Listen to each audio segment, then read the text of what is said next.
Have you ever heard people say that Indian cuisine is one of the world's greatest treasures? With its bold spices, vibrant colors, and unforgettable flavors, it can hook you from the very first bite. But just a few hours later, the nightmare begins. Stomach cramps, diarrhea, nausea. Tourists call it Delhi belly, while locals, they're used to it. So what's really going on? Why is a culinary tradition as ancient and rich as India's so often associated with filthy street stalls, No. flies buzzing over food, and ice made from sewage water? Is it a matter of culture or the result of a society overwhelmed by overpopulation, poverty, and broken infrastructure? In this video, we'll uncover the uncomfortable truth behind why Indian food, as delicious as it is often considered among the least hygienic in the world.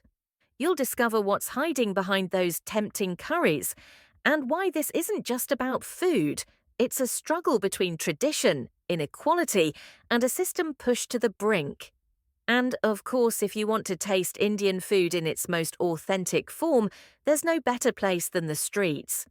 From rickety pushcarts and makeshift wooden stalls to steaming pots bubbling right on the sidewalk, this is where food becomes daily life for millions. But it's also where hygiene is completely forgotten. What? No kitchen, no sinks, no protective gear. Vendors use bare hands to mold rice, grab spices, and even handle cash before going right back to serving food. Next to them, road dust, car fumes, flies, and stagnant water. Maybe for locals it's just normal, but for tourists, especially from the West, it's a cultural shock, a moment of excitement followed by panic. Indian street food is both delicious and dangerous. That's not just a personal opinion. Multiple studies have shown that the risk of contamination with E. coli, salmonella, or parasites is extremely high, especially in major cities like Delhi, Mumbai, or Kolkata. So why do locals eat it every day and seem fine? The answer lies in community immunity, something that develops after decades of living in these conditions. But you, if it's your first time here, even a single chart could knock you down within hours. But the bigger question is, why is the food this dirty? Why is there no regulation, no one held accountable? To understand that, we need to look deeper at infrastructure, climate, and cultural behavior. Together, they form a vicious cycle of poor hygiene that's hard to break. In the next part, we'll explore how 45-degree heat turns meals into breeding grounds for bacteria, and why even water, the most basic necessity, can become your worst enemy in India. Stay tuned. The deeper we go, the more you'll see that Indian food isn't just about flavor, it's a world of contradictions. Let's talk about something that rarely makes it into the travel brochures: the heat. India isn't just warm, it's scorching. In many regions, daily temperatures hover above 35 degrees Celsius, 95 degrees Fahrenheit, and in summer, they easily soar past 45 degrees Celsius, 113 degrees Fahrenheit. Now imagine street food, curries, yogurt, chutneys, left out in the open for hours under that relentless sun. No refrigeration, no shade, just trays of food sitting there, slowly turning into bacterial playgrounds. And then, there's water. It should be the simplest thing in any meal. But in India, water can be the most dangerous ingredient of all. Vendors often use tap water, or worse, contaminated groundwater, to wash vegetables, make drinks, or freeze ice. That refreshing-looking glass of sugarcane juice or lime soda. It might be hiding more than just sweetness. Ice is rarely made from purified water, and in many places, dishes are rinsed with the same bucket of water over and over, until it's more brown than clear. Waterborne diseases like cholera, typhoid, dysentery, and hepatitis A are common. Not because Indians don't care, but because clean water is still a luxury for millions. And that brings us to a brutal truth. For much of the population, there's no choice. They eat what's available, drink what they can afford, and trust that their bodies will endure. For visitors, it's shocking. For locals, it's survival. But how did things get this way? Why does one of the world's fastest growing economies still struggle to provide basic food safety? In the next part, we'll dig into the deeper roots. How poverty, overpopulation, and broken public systems keep India locked in a hygiene crisis. And why solving this isn't just about cleaning up, it's about rebuilding an entire way of life. To understand why food hygiene in India is so fragile, you have to start with the ground reality: poverty. India is home to some of the world's richest tech hubs, luxury hotels, and five-star restaurants. But at the same time, over 200 million people still live in extreme poverty, many earning less than $2 a day. For them, food safety is not a priority. Hunger is. A plate of street food costs just a few rupees.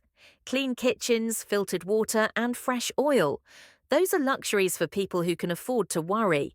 For the rest, it's eat whatever's available, or don't eat at all.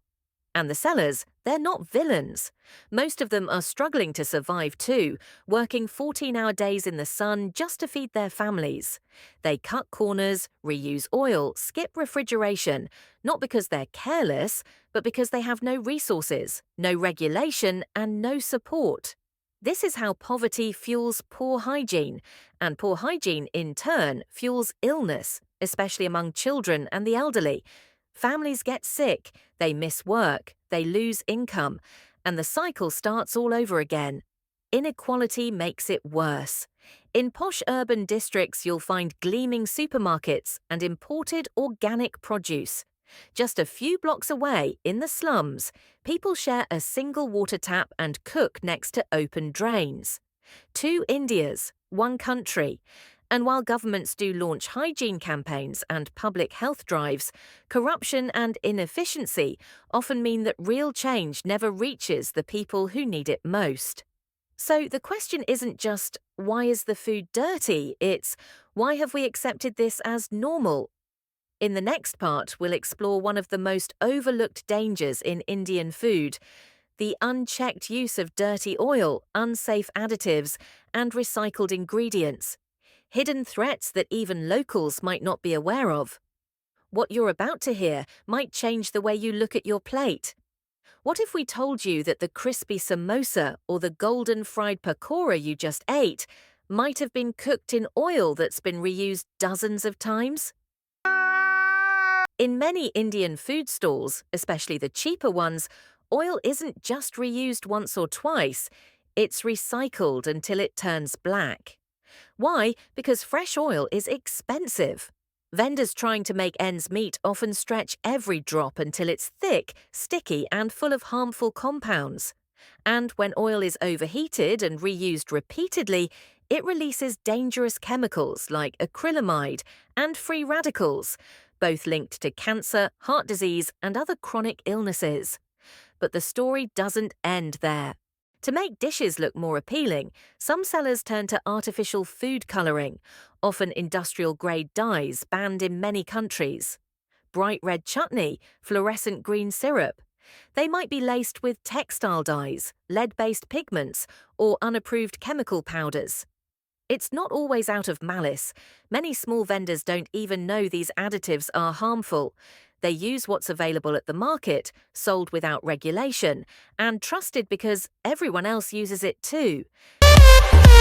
Then there are cheap synthetic flavors used to mimic spices, preservatives added to keep old foods smelling fresh, and even chemical treatments applied to stale ingredients to make them appear new.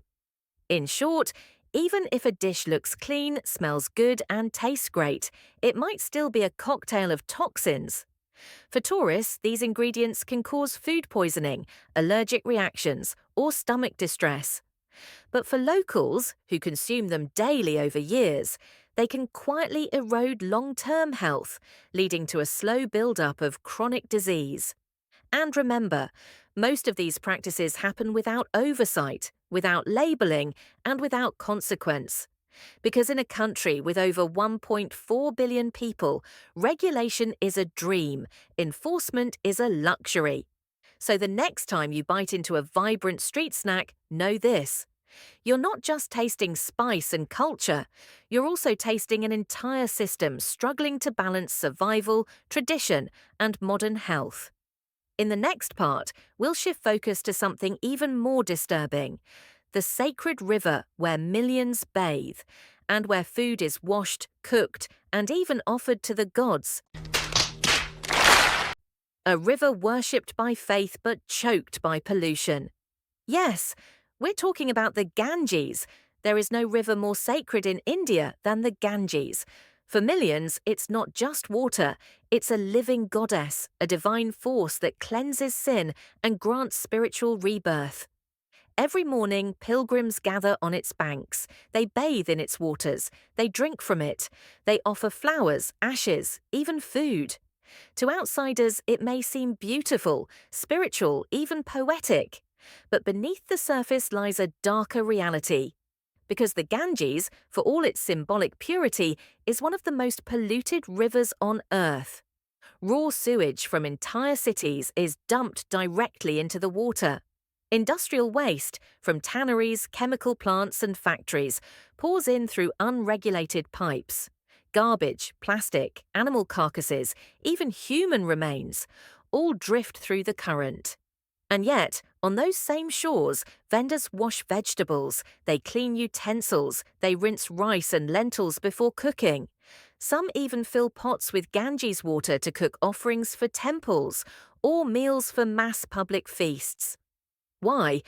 Because to question the river's cleanliness is, for many, to question their faith. The Ganges is seen as beyond contamination, divine by nature, immune to impurity. Science may say it's dangerous, but belief says it's healing. This is where tradition and hygiene collide, and for many Indians, spiritual purity outweighs physical cleanliness. But the consequences are real. Countless cases of waterborne illness trace back to Ganges use. Yet efforts to modernize sanitation along the river are met with resistance, cultural, political, and religious. Governments have poured billions into clean Ganga missions.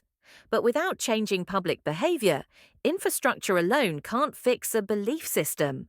So the river remains holy and toxic, revered and abused, a symbol of life and a source of sickness. In the final part, we'll step back and ask a bigger question. Can India ever break free from this cycle of unhygienic food, unsafe water, and spiritual contradiction? Is a cleaner future possible? Or has the chaos become part of the culture itself? So what have we really seen? We've walked through the crowded lanes of Delhi, past sizzling street food and swarming flies. We've watched vendors cook with bare hands, rinse vegetables in polluted water, and reuse oil until it turns black. We've seen the sacred Ganges, worshipped as pure, carry human waste and factory runoff. And yet, we've also seen a people deeply proud of their traditions, a culture that finds joy in food, in colour, in community, and a country that, despite its challenges, is trying to change. Because this isn't just about dirty food, it's about a system struggling to keep up with its own size. It's about 1.4 billion people living between ancient rituals and modern realities.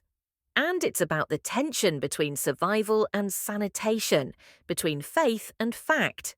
Can India change? Yes. It already is. Campaigns for clean water, initiatives for safe street food, entrepreneurs building affordable hygiene solutions, and citizens, especially the younger generation, demanding better. But change takes more than policies. It takes awareness, it takes education, and it takes people, locals and outsiders, to stop turning a blind eye and start asking hard questions. So the next time you admire a plate of spicy chaat or sip a sweet mango lassi in the summer heat, ask yourself, where did this come from? Who made it?